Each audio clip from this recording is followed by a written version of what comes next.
I never deliberately knew I wanted to become an entrepreneur until I think I started my professional career. After a couple of years of consulting, things kind of just fell into place for me where I saw the opportunity to start a company together with another person, and I just decided to go for it. I was frightened, and failure was definitely an option. Especially in the beginning, it felt like building a house of cards. It felt so vulnerable, but I had this one comfort. Like my first job I ever had was a bellboy at a hotel. And in that hotel, you know, the lobby and everything that the guests saw was very nice and polished.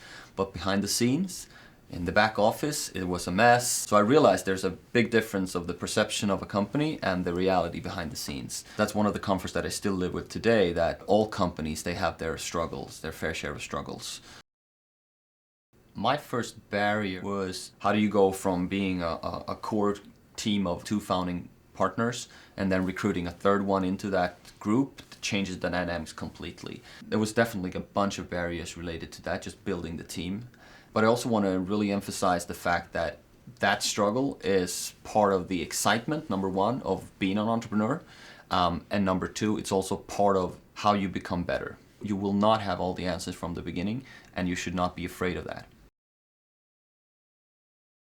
I would never start a company completely on my own. I would always have a co-founder together with me that would be able to lift me when I'm down, and I would lift him or her when he or she is down.